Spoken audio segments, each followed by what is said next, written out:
आज भी आप देखते होंगे, हम लोगों ने 2017 में जब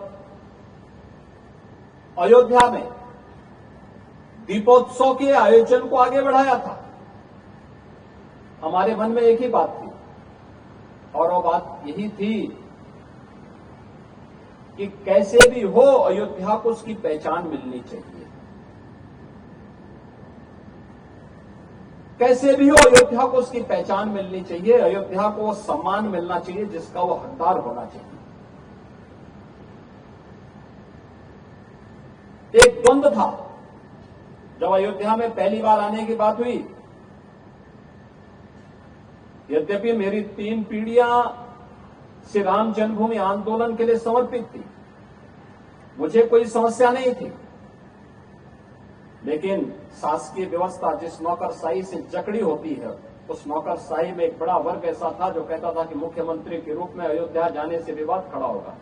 हमने कभी विवाद खड़ा होता तो होने दीजिए, लेकिन अयोध्या के बारे में कुछ सोचने की आवश्यकता है। फिर एक वर्ग ऐसा था जिसने कहा कि आप जाएंगे फिर राम मंदिर की बात होगी। तो मैंने कहा कौन हम सत्ता के लिए आए हैं, राम मंदिर के लिए सत्ता भी गंवानी पड़ेगी तो कोई समस्या नहीं होनी चाहिए। और हम लोग उस समय फिर इस कार्यक्रम के साथ जुड़े। मैंने से 19 अवस्थी से कहा, मैंने कहा जो बस चुपचाप जाकर के देखो दीपोत्सव का कार्यक्रम कैसे हो सकता है। और वे यहां आए, उन्होंने यहां सर्वे किया, उन्होंने कहा दीपोत्सव का आयोजन होना चाहिए। मैंने कहा मैं जाऊंगा, दीपोत्सव करते करते बीच में फिर राम मंदिर की बात उठेगी तो इसको क्या करेंगे। उन्होंने कहा नहीं, कार्यक्रम हो इसके बारे में हम सबसे बात करते हैं और सबका सकारात्मक भाव है। और आज आप देख रहे होंगे दीपावली के एक दिन पहले अयोध्या का दीपोत्सव अयोध्या का एक फेस्टिवल बन गया, एक पर्व बन गया है।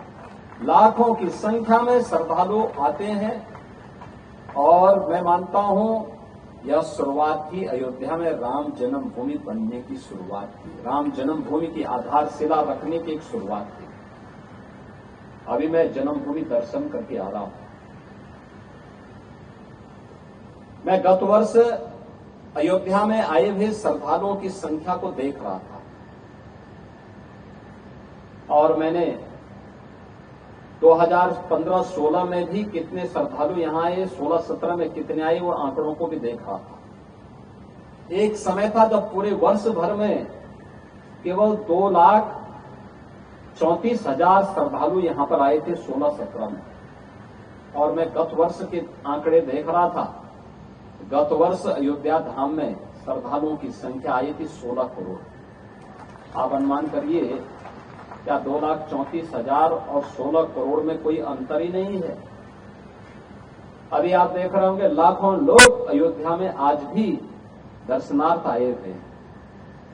लोग चाहते थे, लेकिन लीडरशिप का अभाव था, लोग उसको आगे नहीं बढ़ने देना चाहते थे, सही जानकारी और सही तथ्यों को सामने नहीं आने देना चाहते थे।